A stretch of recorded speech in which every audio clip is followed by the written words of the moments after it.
point.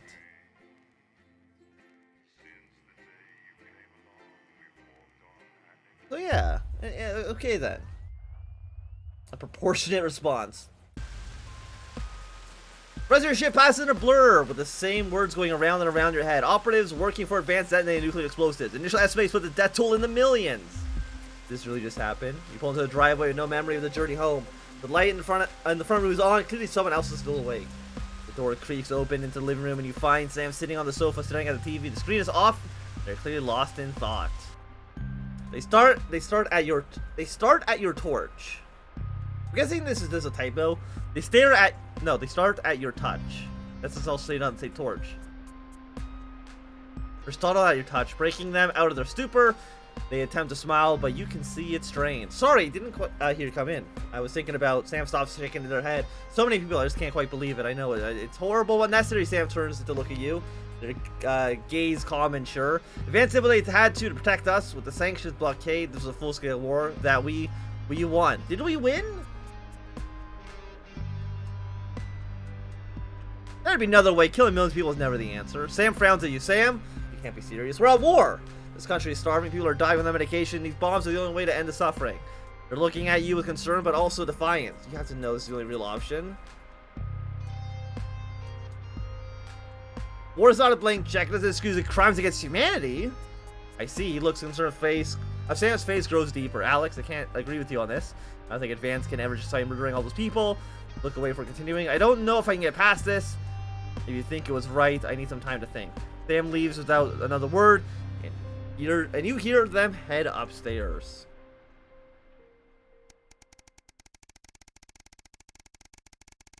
What if the last day is just us broadcasting into a nuclear wasteland? Okay, it's now day 676. A friendly neighborhood. So it's been about a year since the nuclear bombs have gone off. Apparently we didn't all die, which I'm stunned by.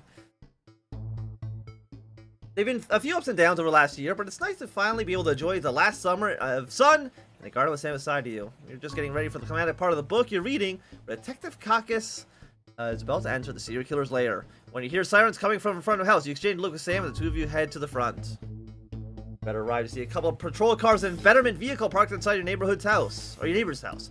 Glad they're coming to get the help they need. You hear from beside you, Sam standing there smiling with arms crossed. They never understood how the new future is making things better for everyone, but they will now. Did you report Anderson to the cohesion office? Of course!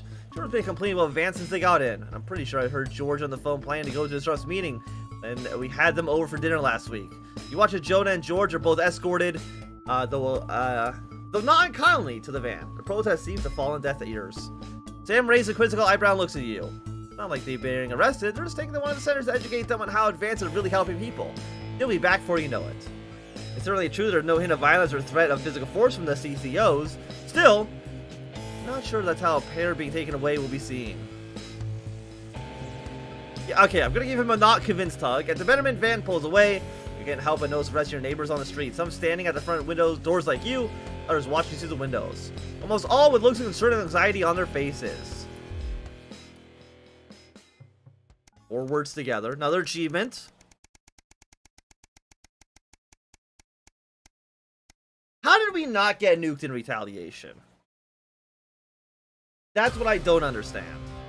Day 713, an academic exodus. It seems strikingly ordinary morning. As you get into work, you find a small crowd gathered in the break room. When you go in to grab your first cup of tea on the day, you can't help but overhear some excited chatter. Do you hear? Yeah, another one's gone missing. What brings the total up to now?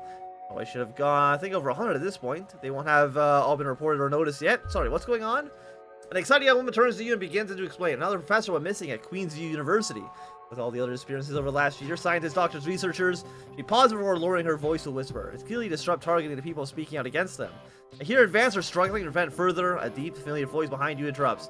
What exactly is going on? Silence overtakes the room and you all turn to unison towards the doorway. Bossman clears his voice for continuing. I've told you before, I don't want to hear about these so-called disappearances. Come on now, people. Advance has been very clear that they're nothing to worry about, which means they're not our problem. And unless that started classing Capuchinos? Cappuccinos. As intellectual, I don't think anyone here has anything to worry about. You just better get back to work. Look, I know you have a habit of doing what you want, but things are different now. Advance runs the show, and they made their feelings clear. So now I am doing the same. Channel 1's official position is that the government has things well in hand. Nothing more, nothing less. I trust I won't be hearing about this again. It gives you a curtain off for leaving. It seems that, for better or worse, public ownership is now in full swing.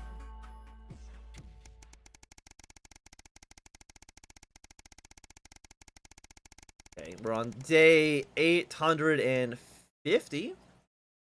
A career in the making. What if I become prime minister? You drop your fingers on the steering wheel impatiently as you see Charlie again. It's great he's enjoying the cohesion cadets and is so enthusiastic, but does he really need to stay behind every week to help? It's your Saturday evening too, after all. Finally see him exit the hall with a grin on his face. You can't help but smile back. The frustration's starting to fade as you see him so genuinely happy. After hugging his friends goodbye, Charlie heads over to his car and gets in. His face flushed with excitement. How was your insurance before he can even contain himself? Guess what? What is it? What happened? So obviously the cohesion cadets are starting point for becoming a CCO. We got a head start when applying for that. Charlie gushes, clearly keen on explaining his news, almost tripping over himself, his efforts to tell you. Well, apparently from next year, the top 5% of cadets will be taken to a special program to become CCMs, Community Cohesion Managers, and guess who's going to be in? He beams at you. Okay, what do these people do? Oh, well, basically, they need a new liaison team between regular people, the CCOs, and the Betterment Department. And that'll be us! People come to us with concerns, and we decide whether they need referrals, and if so, to which department. Sounds great. Congratulations, bud. With a grin from ear to ear, he sits back in his seat. Yeah, I'm so glad I joined. I can't wait to tell everybody. You chuckle. In the celebration's order, how about we pick some takeaway on the way home? Yeah, SoCo! I don't know what SoCo is. And the rest of the car ride is spent with Charlie listening every takeaway he can think of. So my son's going to join the secret police. Day 872. Spark to light the flames. After coming downstairs to grab breakfast, the peace and quiet tells you the rest of your family must still be asleep. Decide to eat in the living room, watch some TV while you can, before something else monopolized it. This is breaking news. Reports are coming in from across the country that large swaths of farmland went up in flames last night as part of what authorities are calling a heinous and well-planned act of terrorism by the well-known group of Disrupt. You drop your food into the porch and turn up the volume. In addition to food stores, which government sources have said will put a strain on universal menu centers worldwide, or countrywide, number of CCOs and civic buildings were targeted in last night's attacks. According to Prime Minister Julia Salisbury, Pacific prisons, re-education, and betterment facilities were raided, and a small selection of problematic and potentially dangerous individuals were forcibly extracted from lawful custody. Of course, the CCOs were well prepared for an event like this, and the start appeared to be disorganized in comparison. While there were a limited number of fatalities, these were entirely composed of disrupt terrorists, with only 3 CCOs reporting injury in various conflicts across the country. A significant amount of disrupt activists were arrested and incarcerated, waiting to be transferred to a betterment center. More on the story as it develops. You're interrupted by Charlie walking into the living room, bleary-eyed and with a piece of toast. Anything interesting going on? Immediately, you leave the news on as they cycle through the story again. Charlie watches in a hushed silence. By the end of the broadcast, they're dubbing it the Night of Fire. Yeah, I hope so. We'll have to see. The Night of Fire.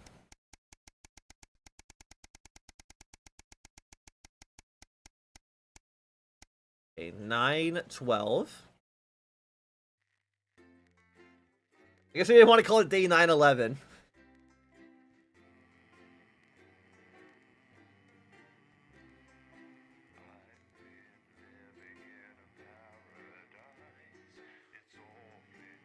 Okay.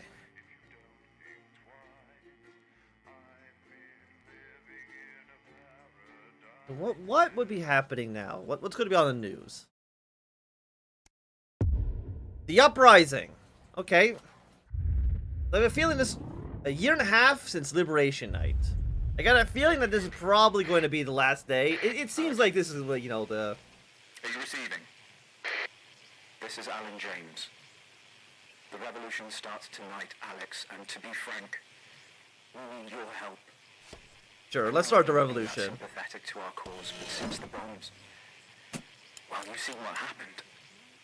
They have to be stopped, Alex. You know it in your heart, and tonight, well... Come on, Crazy Neil. Our very last chance. Play our tape at the second break. It's on your right. And please, When I hack in, let my message reach the people just once, just tonight, before advance can't be stopped. So? So what? How's he doing? How should I know? What, you haven't heard from him? He's a wanted criminal, Colin. So's my nan, but she never misses her birthday. Your grandmother's on the run, Colin. Yeah. Armed robbery, resisting arrest, double homicide of the same bloke. How do you double homicide the same dude? I hope he's alright though. No, he's got this far and your brother was fine. Going in 10 seconds, everybody! Wonder what they're doing to him. Annoying him, probably. Not probably, definitely. Going in 5, 4, 3. Good evening, this is the National Nightly News broadcasting across the territories. My name is Megan Wolf. Our top stories tonight. Future legend. It's been 40 days since Disrupt conducted multiple attacks across the territories. During the coordinated action, subsequently dubbed the Night of Fire, emergency services were kept busy at the agricultural centres, while a series of covert attacks were carried out freeing political prisoners, including former newsman Jeremy Donaldson. Nothing has been heard from the missing journalist since the violent Disrupt attack on his convoy. You want to have a committed homicide there? Oh, Donaldson hell was on his yeah. way back to Betterment after his notorious court. Has anything happened since the nuclear broadcast? This is the first broadcast since then. It's been about a year and a half. Menu centres opening in territories 5, 8 and 14 today. Advance confirmed that the programme is now in full operation. I think it's been about a year and a half since the nuclear strikes. Of the new future. What started as rationing during the 20-week war has blossomed into a social contract that is the envy of the unawakened world. And Advance is gone, like, they're going full police state now. Said today that while Advance won the war, guarantee yes, the by contents nuking of 4 every box cities. is nutritious, the actual quality of the meals you cook depends on whether you have a touch of Chef Jordan Rankley or the culinary skills of a professional footballer. Happy talk. Record happiness levels have been reported today across the territories.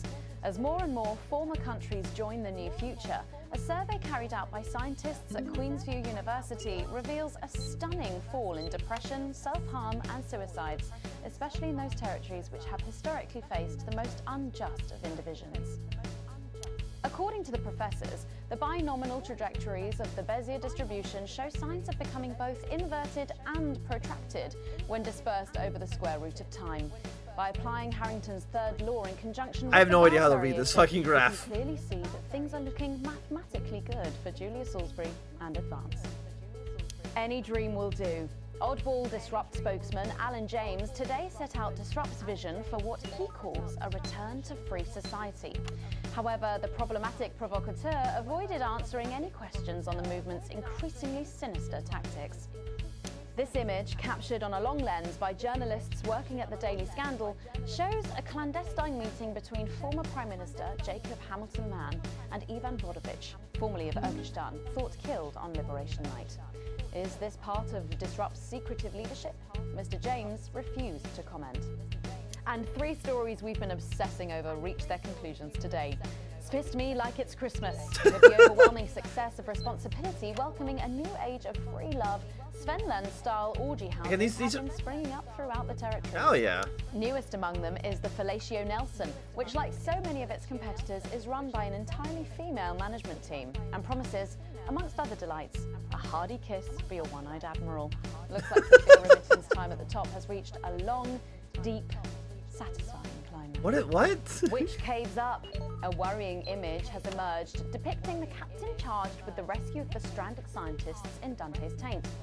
After many months of radio silence from the substandard skipper, it was feared all hope was lost. And it seems like hope wasn't the only thing, as Archibald Viator III has reportedly arrived at the wrong cave altogether.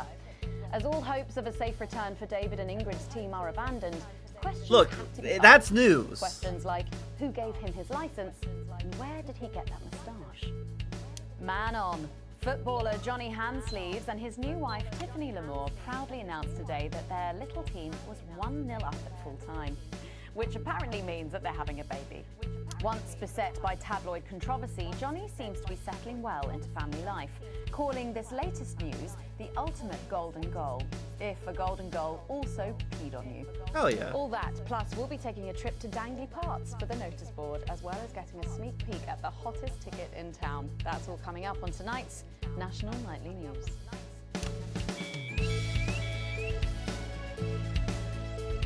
Okay, keep the news on. We don't want to cause any suspicions.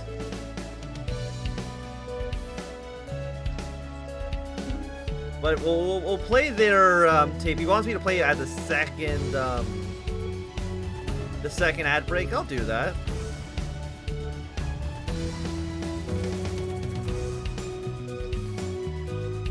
Okay. You up. But first, 500 days.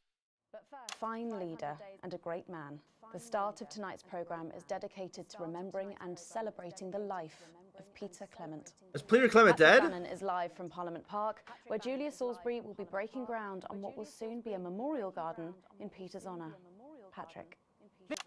Old bitch, lying through her teeth about missing that poor bastard. Patrick. I don't know what I'm going to do. We're live.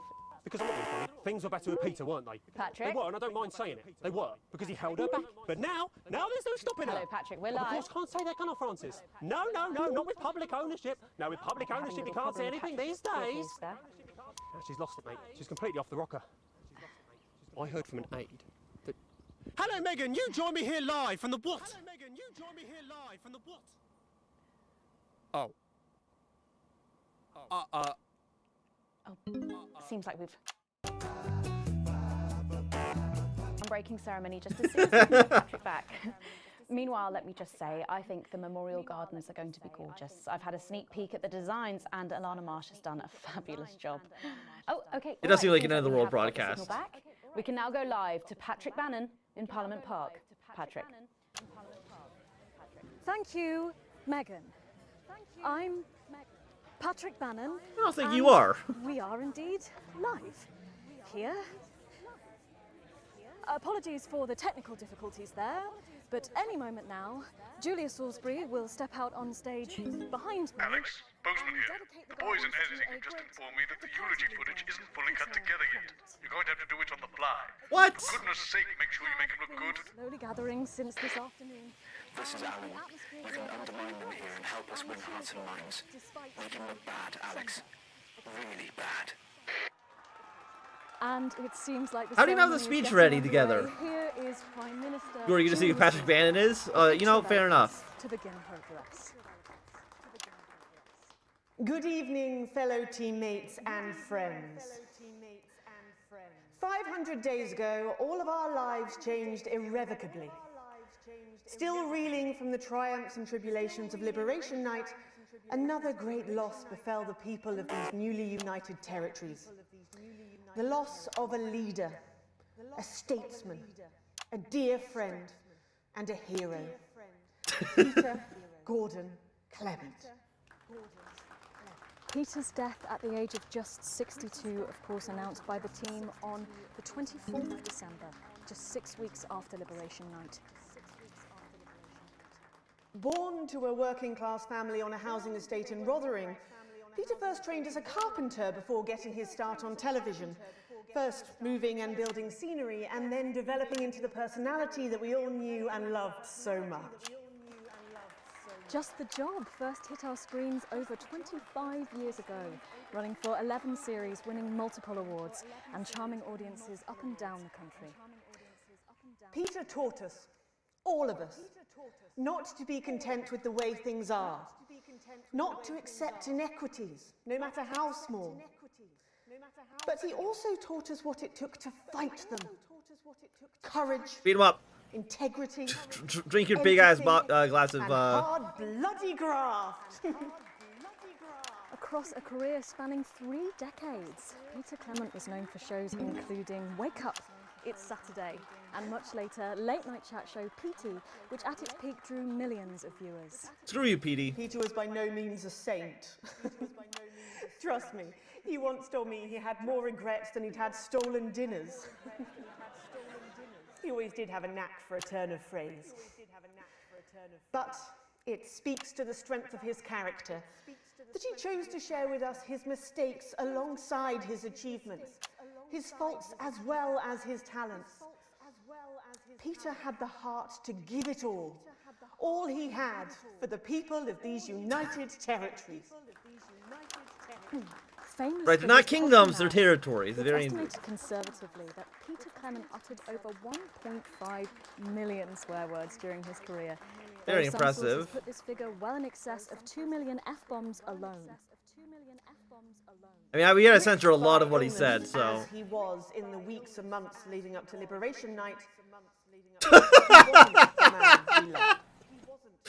Fucking his dick right in the face. His eyes still twinkled with that familiar joy for life, that spark of wit and wisdom of a life lived for others. Prime Minister Clement, of course, died from apparent liver failure after suffering from the long-term effects of alcohol abuse. I first met Peter nearly 20 years ago. Moments before I was supposed to give a speech. Not unlike this one, actually. Only I'd spilt coffee all down myself. And I was young, nervous, desperate to be liked. And from behind me, I heard, "Christ, pet, you've either pissed your kecks or sprung a leak, but either way, you got a problem." And before I could even say a word, he stripped off his dry trousers and insisted I took them. That was the sort of man that Peter Clement was. Kind, compassionate, sensitive, a brilliant thinker, a natural leader, but mostly a good man.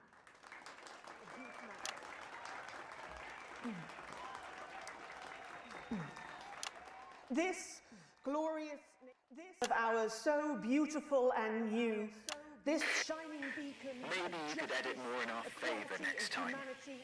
Things are about to get started. See, I'm trying to credit balance so I don't get fired from the control room. Otherwise, you're gonna have nobody helping you out. Alex. The future he forged, the boundaries he pushed. To me, he'll always be the man in his pants cheering on a stranger at the back of the conference. It is my great honour to give to you the Peter Clement Memorial Garden. Should we see if we can get a countdown going? Everyone with me? 10, 9, 8, 7. Oh shit! Now, Alex, control the message. I'm not leaving, I can't! What? You two, come with me! Don't panic! Help us here, look.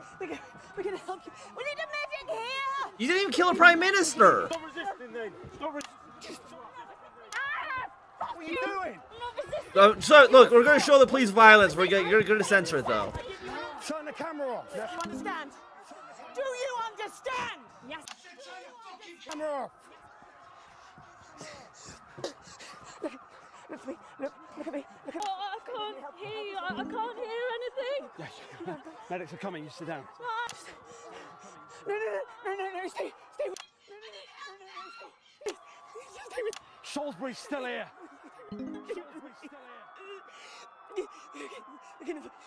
Julius Salisbury! You were guilty of the murder of more than 10 million people! Target armed. Target armed. Look! Haven't you done enough? I don't, like, if you're gonna bomb them, what's stopping you from walking up to the...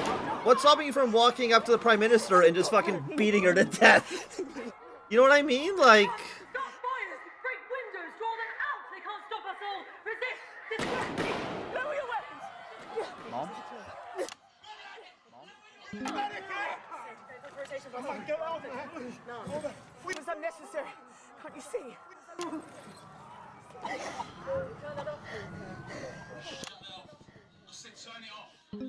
Yeah, I think I can't... Okay, no signal. Shocking scenes. So they bomb the Prime Minister's... Oh, shit. So they bomb the event, right? And then after they bombed it, and they then have an announcement being like, "Hey, try breaking some windows for the movement." But when we come back, it's time for happier pursuits, and you know what that means by now. Don't go away. We'll be back Like, after this. We'll be back. It's very... Alex, it's starting to work. People are coming out. Was a good distance. Oh, I was supposed to play this for second, wasn't I? This is becoming a weekly event. Pretty Crash would want to nuke 10 million people. Different tonight. This is the big one. Great. So there's a revolution happening outside, and we're off to dangly fucking parts. That's journalism, apparently. Can we get set for the next sequence? Well, I was wrong. And I'm here tonight. I got a D, unfortunately. Look, I'm just saying. To beg for your forgiveness. You would think that you'd, if you're gonna blow up the rally, you would bring like a gun or something. I don't know. Maybe that's just me. I was the first member of my family to go to university. I do hear gunfire outside. After this, we're gonna play some Crazy Neil. I always envied my friends who had so much more. Yeah, there's definitely gunfire outside. So some people figured out, hey, maybe we should bring guns. But not the people going to the Prime Minister's meeting, right? I just don't understand. I was glad to see the rich punished. It's like the IRA detonating a car bomb in London and then not shooting fucking Thatcher if they saw her. It doesn't make any sense. We should have been helping everyone else to take a seat at their table. Under advance. Crazy Neil should be the Prime Minister. I'm voting Crazy Neil in the next election, for sure. It is poor in aspiration. We are infantilized by advance's naive policies. Policies born from absurd... Alex, during this next section, a cameraman working in the newsroom who's one of us is going to get a coded location out. We don't know yet which camera he's on, but if we find out, I'll let you know. Just keep your eyes out for the fist and try and keep it on the air for at least 5 seconds. Our operatives will do the rest.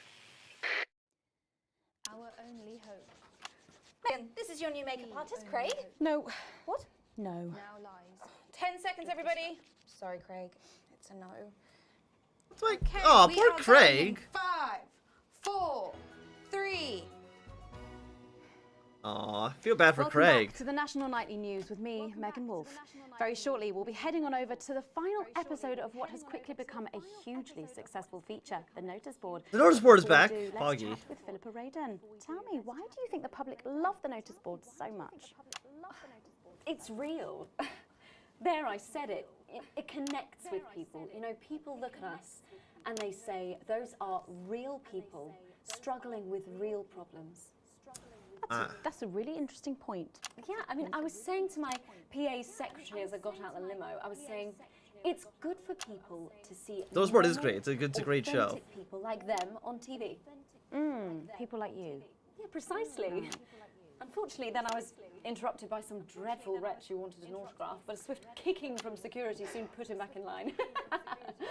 Yes, well, I think it's really good that our screens are filled with such relatable stories. So, the notice board is coming to an end after a sensational time at the top.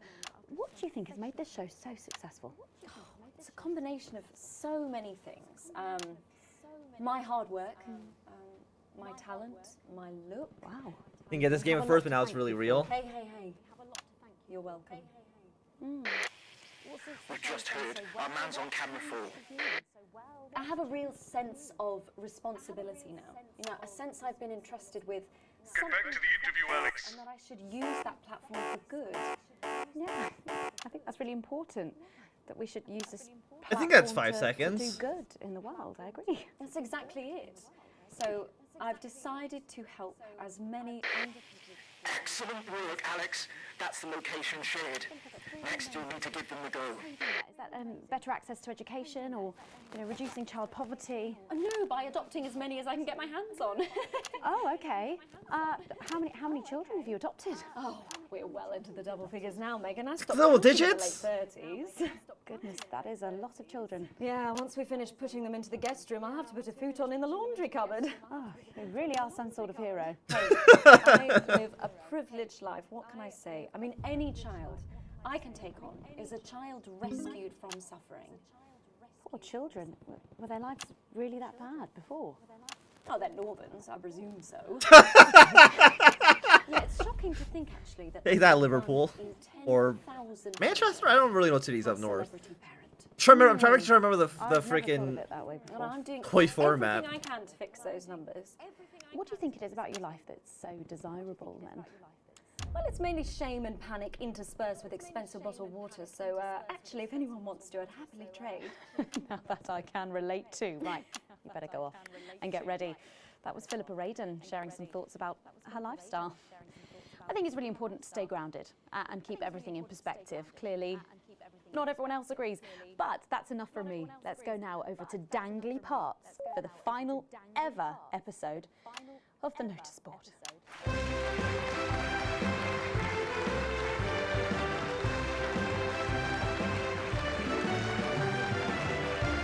I'm ready for another episode of the notice board. Is it set in the real world? No, but it's clearly Britain, right? What a day! First the tea morning, and now to post this notice. I don't know how I managed to cope with it all. Oh wait, perhaps I do.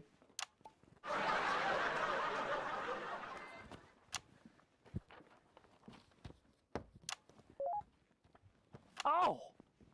By St. Barnabas, what on earth is all this? Freeze, dirtbag!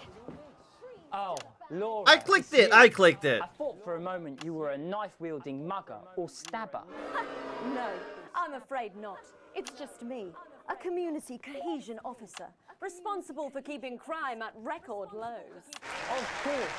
Keep forgetting that thanks to you and your colleagues, violence on our streets is a thing of the past. What's all this, Vicar? I know! It's a disgrace. Somebody has defamed... I'm not going to lie, Alex. It's a hard fight. But we've got the location out, and now we need you to give our people the go code.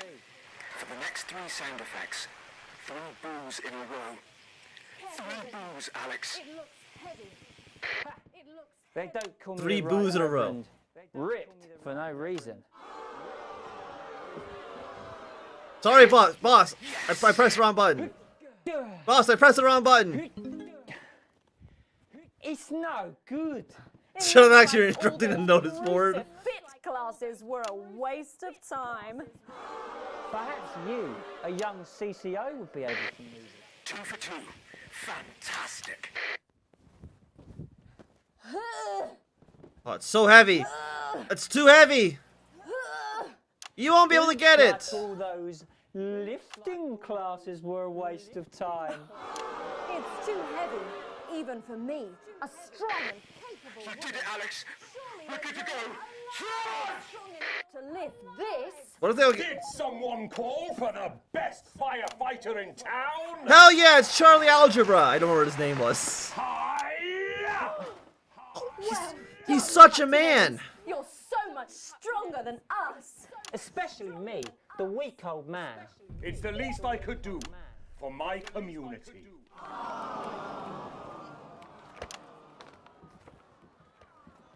Shut up, Alex. You're an intro. I love that comment. No luck catching the little devil then? Unfortunately not. The ferret struck again last night. When Ray opened the post office this morning, I mean, I can literally hear gunfire outside. had been pre-licked. God! Some people have no decency. Sadly, if we don't catch him before tomorrow, we may have to cancel the village fete. What? Oh my god, we cannot allow that to happen. Will we, Vicar? No, no, no. Laura, tell me, why do they call him the ferret?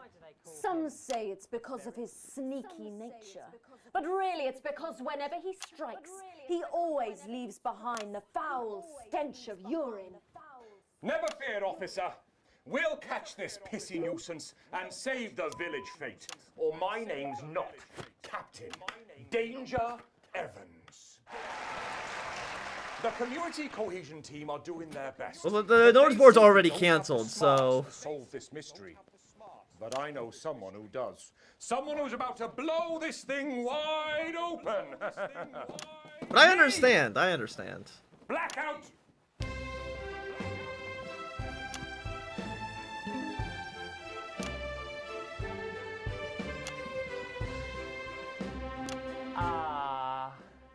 It's the morning of the... Oh, I thought they were about to break into song, and I was so excited. I sure hope everything goes to They already plan. said that they already said it's the last episode of the notice board. Setting up a cake stall. And look, There's the motorcycle display team, setting up for a show that would be far too expensive for live television. I'm going to set up the coconut shy. What are you doing, Vicar? First, I'm running the tombola. Then, I'll be selling forgiveness for money. Aren't you judging the jams? What the hell does that mean? Well, that sounded like Mrs. Craven. Looks like someone sucked all the jam out of her donut. Oh no! Damn ferret has struck again! Whatever are we to do? Although I'm very competent, I have no idea how to solve this case. I guess we'll just have to cancel the fate. Hold it right there, ferret. Me? Have you been drinking from the fire extinguishers again? Not you, the vicar. No! I don't know what you're talking Oh no, he's about. Dr. Evil! You wanted the village fete cancelled so you could have the day off, didn't you? I already have to work Sundays. I shouldn't have to work 2 days a week. But how did you know? Well, my first clue was the smell. Yes, I do smell of urine. Next, I noticed that the vicar's tongue was particularly dry, almost as if he'd been licking thousands and thousands of stamps. Or perhaps eating Mrs. Craven's baking. That's not what I was gonna say. That's not what I was thinking. The vicar said that he had no more room for jam. Almost as if he'd had his fill. Precisely. But you managed to figure it all out from that? Well, I also found this at the scene. That proves nothing. No! Get him out of here, officer! No. You did it, Captain. You could say you ferreted him out. What does that mean? Hey, come on. Let's go and have a party in my massive garden. I am doing well. Thanks to you, we're all doing well.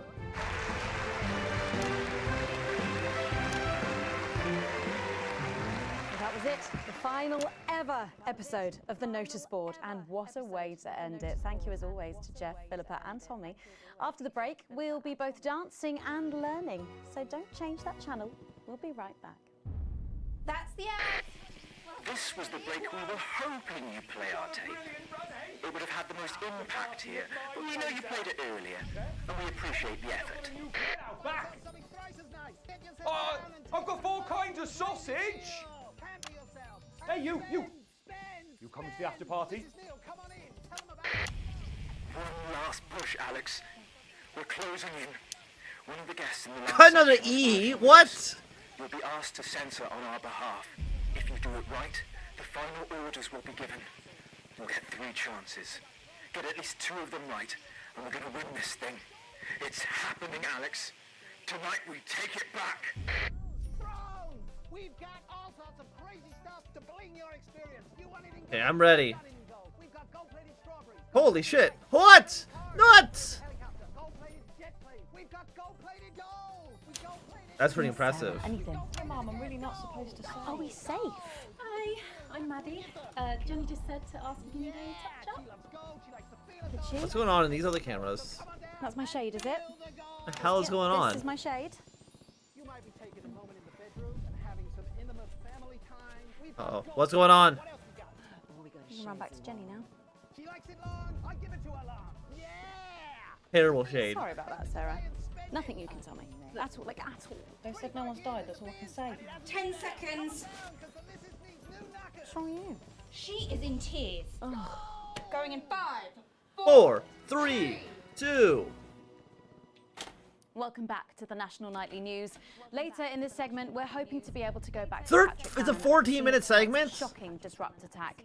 But first, I'm delighted to be joined by the cast of the smash hit musical Please. everyone is talking about. More music. I'll be speaking with the cast in a moment, but first, let's take a look at them in action. Please give a warm National Nightly welcome to the Novaries. The Novaries? I don't know if you can say that on TV. Hello? I'm glad we're getting the song up right away. Yes, I see. Thank you for letting me know. I have a decent life. When is the Tori 2 session starting? Probably whenever this is done. And my job I think this is the end. and fulfilling. Oh, that's the wrong camera. I have a husband, John. He's due home soon, won't be long. And I have to tell him something that is absolutely chilling. We share coffee in the morning, and we make love every day. We take time alone together to talk and laugh and play. We prioritize our needs. We do charitable deeds. But the flowers of a happy life are now beset by weeds. I'm home. Oh, darling John. Oh, dearest John. There's something very wrong. I've just had a conversation with our doctor, David Wong, so please be seated. This news will make you feel defeated. The scans revealed a lump. You poor unlucky chump. Oh no! We're so John. We're having a baby. How can this be? Oh, woe is me. Why has this happened to me? I always wear 2 condoms for the maximum of Safety in our tiny flat. We built a peaceful habitat. Now our lives are fucked. We're having a baby. Now you can't have any wine at book club. And there won't be any time for foot rubs. Now your hair will stink of weed. And you'll start to disagree. And forget about that holiday in Territory 3. No more waking up at 10:30. In fact, you're never going to get a good night's sleep again. No more snap decisions to go on to a club. You'll be lucky if you even make it out to the pub. Why can't we be more like our gay and lesbian Who they have to deal with comes from personal bums. Now when I take a sick day at home, The parasite won't leave you alone. how he's grown. We're our top priority. I look after you, and you look after me.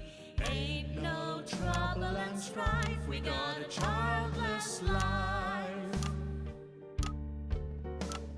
No one wails and no one woes. No one draws things on the walls. A happy husband. A wonderful wife. We got a childless life. We're having a baby. We're having a baby. Changing nappies daily. We're having a baby. No more weekends by the coast. Now your kid is uppermost. It's more than a passing craze to have childless days. We're having a baby. Food and drink thrown everywhere. Death trap toys at the top of the stairs.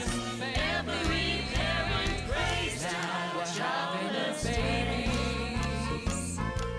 We're having a baby. No more stars and no more. We're having a baby. 18 years on bills and leaves. Time for a whole new phase.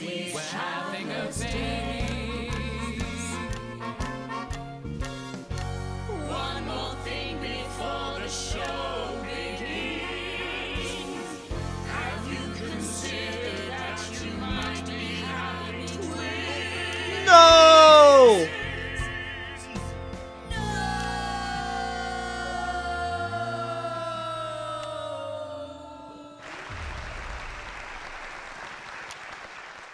Amazing. The Novaries there, treating us to their opening number from Elegy for a Childless Life, which is currently the hottest ticket in the capital theatre district, and will be touring the territories later this year.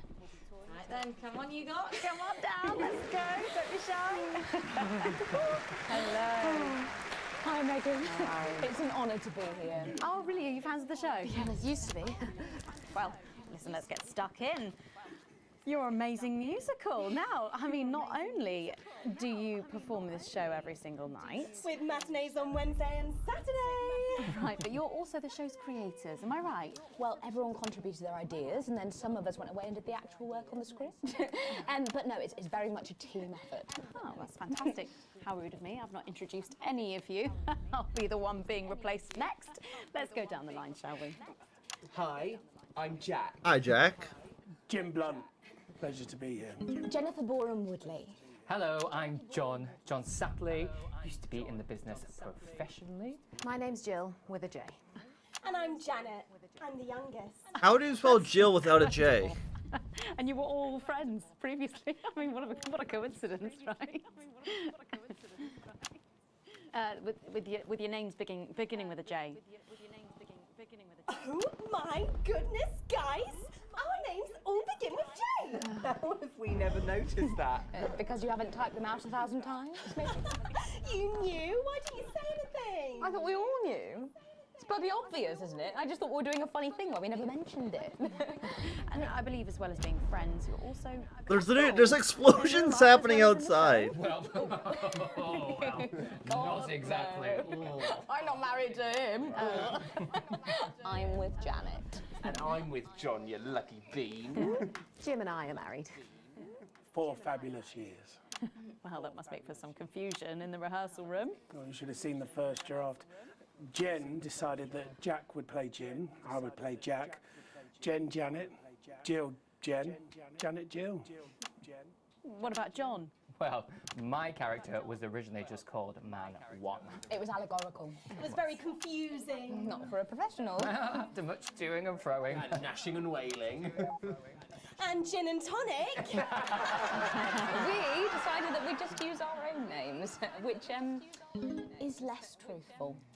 We're also less likely to go into the wrong dressing rooms. Oh, God, yeah, that would be very embarrassing, wouldn't it?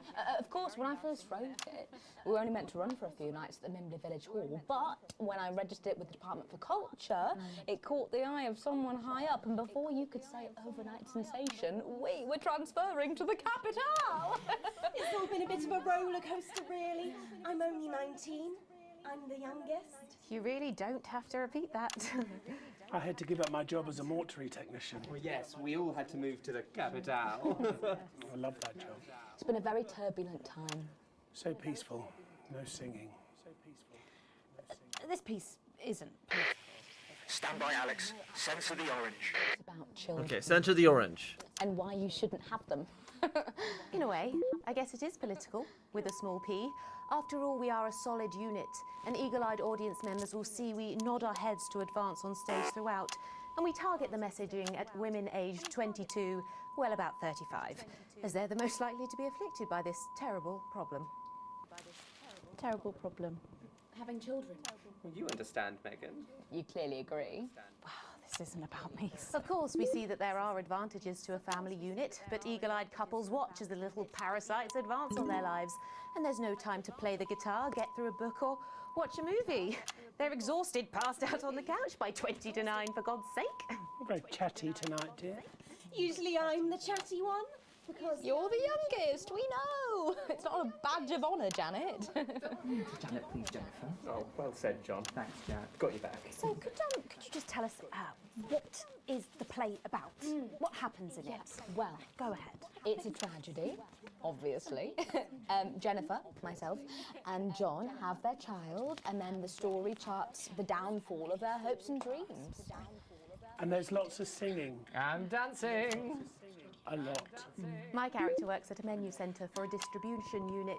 Eagle-eyed, she sees her friend's rapid advance to a pit of despair. Becoming a target for children's TV advertising at the age of 22, she decides to take drastic action. I can't really say more, though. I probably said too much already. Yes. Let's not spoil the second act for anyone who might come to see it. Which should be all of you.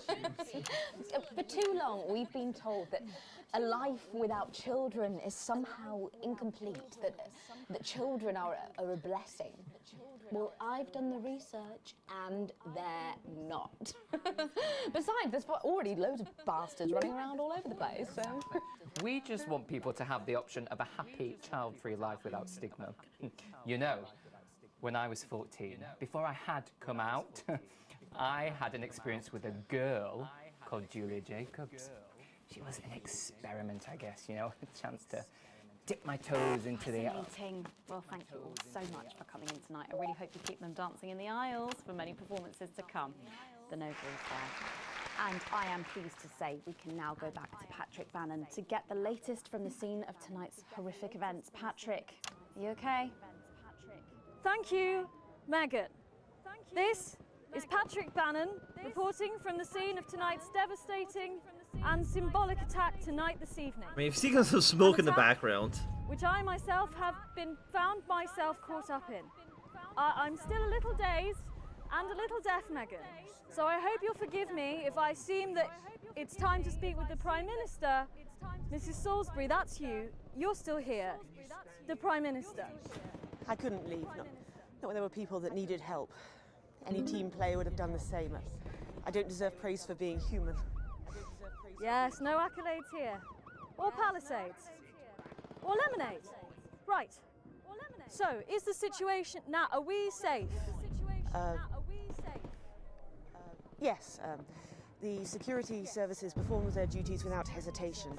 And I would like to assure the public that although there have been some injuries, there were no civilian deaths here this evening. Oh, that's good news about the Sorry, did you say no deaths? That's right.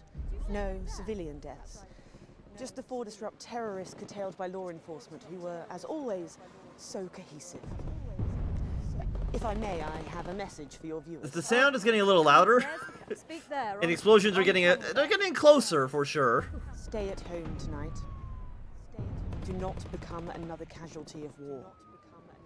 Disrupt have had their moment, but as the dear departed Peter Clements once famously said, it ends today. Thank you, Prime Minister, for those strong words of strength. Back to the studio. Megan, now in the studio with Megan Wolf now. Patrick Bannon there, bravely reporting from the front line of tonight's horrifying bombing. Maybe you need to get checked out, Patrick. Well, that brings us to the end of tonight's National Nightly News. But before we go, tonight's National Nightly News. Victory is in sight, my friends. You have mobilized. You have come together. From our agents at the television networks risking arrest and getting those words to you, to the many hundreds and thousands gathering to invade team headquarters. As I speak, we are turning the tide, and it is time for change. Tonight we topple their regime, and we also silence their mouthpiece, Channel 1. Time to wake up. Out from the shadows, and they are not the overwhelming force they would have you believe. The military have been actioned, and well, it's pretty scary out there tonight. I'm hoping I don't get like shot in the face at some point. Because the team has assured this programme that the turbulence will soon be over and we can once again focus our minds on building a new future with equality. It still seems pretty bad out there. Let's make tomorrow better. We've done it, Alex. Tonight is the beginning of the fall of advance. There's even orange smoke.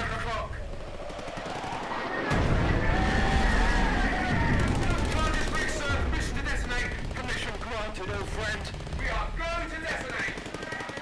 Look out of your window, Alex. See what you helped make happen. What if they just nuked the Capitol?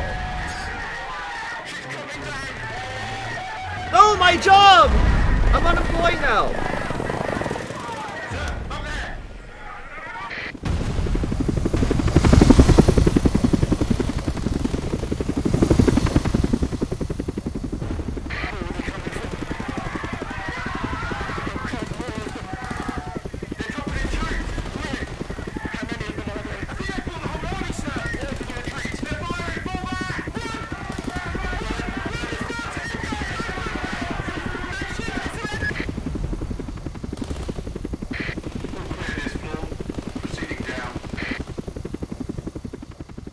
I think that's the end.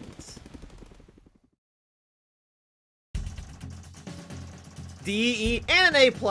Whenever they give me the music notes. So they get for taking down the notice board. You know what?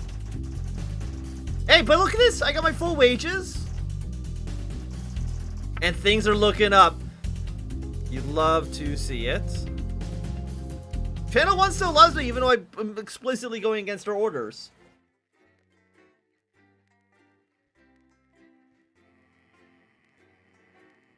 Wild. To get for taking down this notice board. So I don't. I thought like that felt like it could have been the end. It might still be the end. Like they might load in like the. Because to me it seems like Advance definitely won, for sure.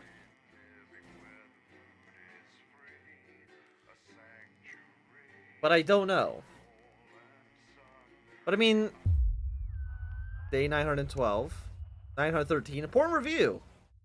Oh no, am I getting fired?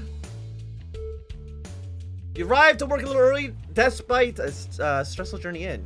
You weren't quite sure of how everything was going, even though... okay, I'm gonna read this over again. You arrived at work a little early despite a stressful journey in. You still aren't quite sure of everything that happened, though if the swarm of CCOs all over the building is anything to go by, this isn't just a Channel 1 matter. This is confirmed when you are informed that you need to speak to Bossman immediately and escort to his office. A few minutes later, the Bossman arrived, disheveled, with a stern-looking CCO in tow. Yes, Winston. Good. This is Specialist Abels. She'll be observing this interview. Please come inside and take a seat. Ruddy-faced man bosses into his office and leaves the door open and for you to follow. A few times you've been in here before. It was immaculate and everything in its proper place. Not so today. It's here for Bossman to be this flustered. So Alex, do you know why you're here today? Bossman's eyes are sharp and his gaze is fixed on your feet from across the desk. Not really. No, I wasn't involved in anything yesterday. What happened last night was nothing short of a culmination of a heinous and outrageous campaign of terror that Disrupt has been reaping on this nation and its territories. Bossman shoots a glance behind you to your left where your CCO observer is standing. And it is, of course, our duty to root out this rot. Wherever we find it to prevent anything like last night happening ever again. I've been asked by Advance to perform interviews with all staff members involved and will be submitting a personal review of your performance, both during the incident in question and throughout your time here. He shoots you a quick smile. Don't worry, it'll be fine. Arrange some papers. Bossman clears his throat and begins. Obviously, a lot has happened last night. I have a number of interviews to conduct today, so rather none of them take any longer than necessary. Please be brief, concise, and clear in your answers. Let's start at the beginning of your broadcast and work your way through. After the attack on the memorial, you seem to portray the terrorists in quite a sympathetic last night. Why?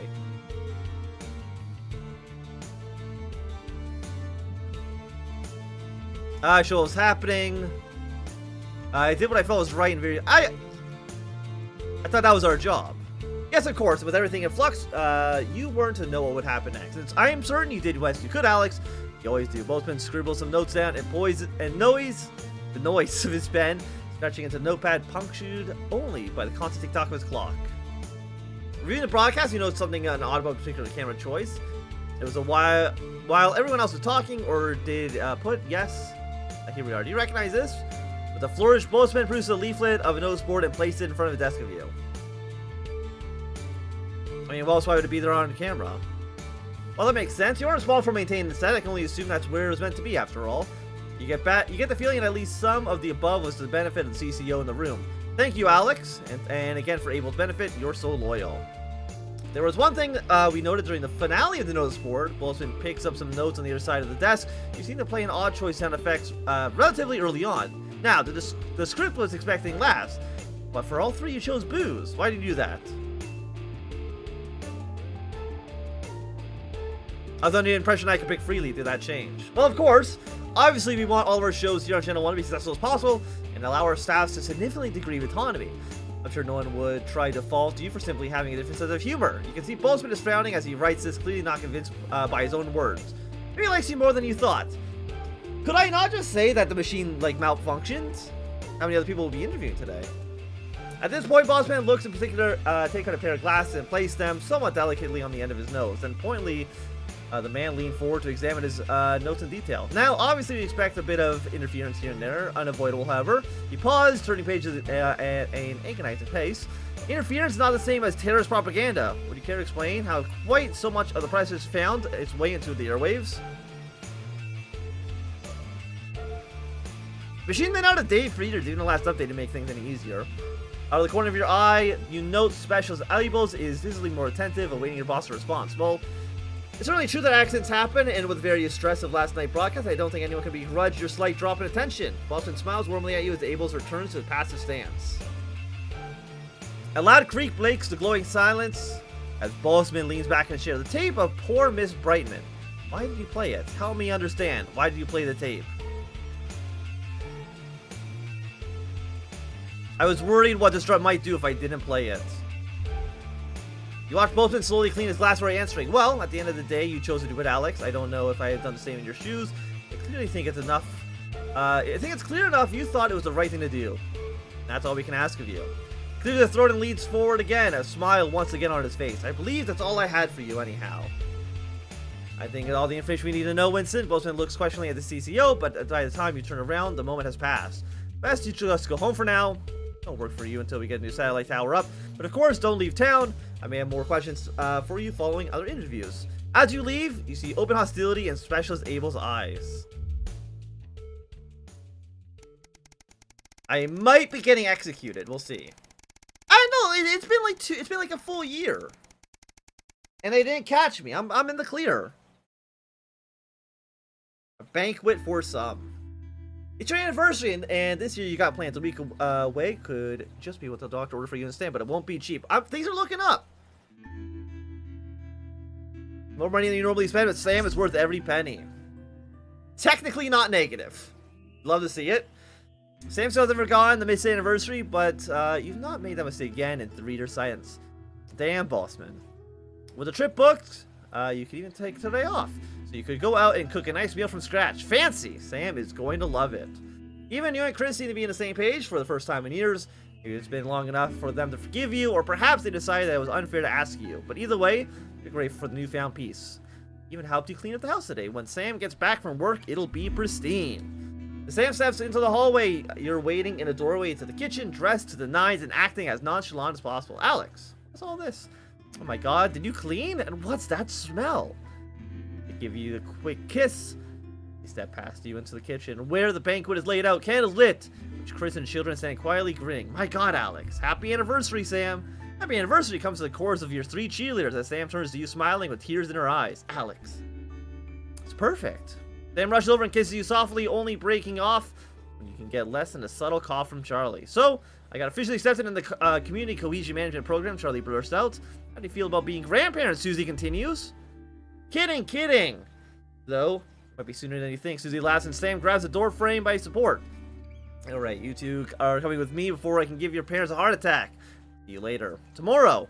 As in, not tonight. With a wink, they finish ushering Charlie and Susie out of the house. Why, thank you, Sam says, taking a seat and grinning at you. Now that the kids are keeping busy. They shake their heads as you take your own seat opposite them. Tomorrow for now. I really didn't think... You didn't really have to do all this, Alex. I know, but I wanted to, because I love you, Sam. I love you too. They breathe, admiring the panoply of food that you prepare for them. Now, where on earth do I begin? They laugh as you pour the first glass of champagne of the evening. Very lucky to have such a wonderful family. This really cost me so much money that it made me from going well off to almost being in debt. Very expensive. An unwelcome discovery. Sam's call had been brief but urgent. Susie was in the hospital and asked both of you to come. You left work immediately. Bothman had begrudgingly accepted that family emergency was cause enough to leave on short notice. Though you're sure he muttered something about you making up the hours. When you ask the front desk, they direct you to Susie's room. You run up to 2 flights of stairs and along the corridor until you find the right room. Another one. What is that, 5? The nurses outside cut themselves off as you push past into the room. Sam is your daughter's bedside, speaking with the doctor. Susie in the medical gown. Both faces are streaked with tears. The doctor looks sympathetically towards you as you move to put your arm around the pair of them. Susie should have been fine after some time of rest. However, I'm afraid we were unable to save the baby. Sam hugs Susie as your daughter breaks down into tears. I know this is hard to hear right now, but it looks like it could be difficult, if not possible, for you to conceive again. I'm terribly sorry. If you have any questions at all, I'll be just outside. The 3 of you are left alone in the room, hugging tight. Is it that could somehow fix this? Poor little girl. You wish there was something you could do. Anything, but there isn't. Okay, so they're going for a loss angle there.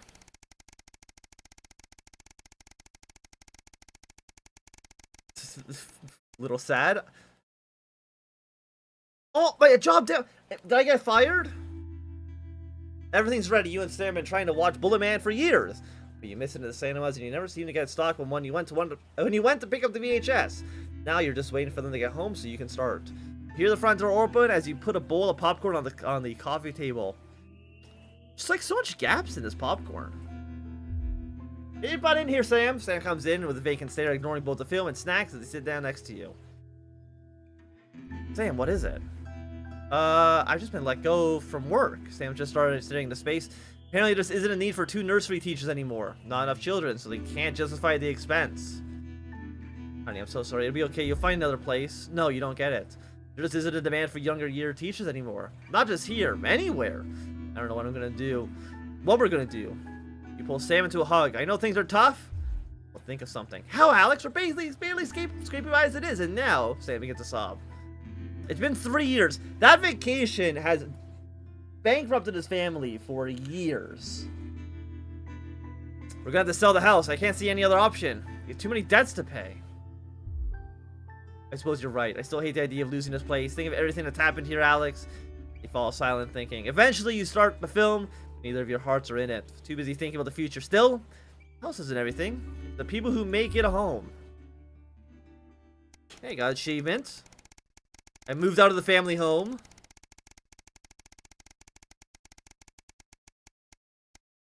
$1975. And I'm assuming we're going to go into another, I'm surprised it's still going. I really thought that the revolution would have been, like, the end of it.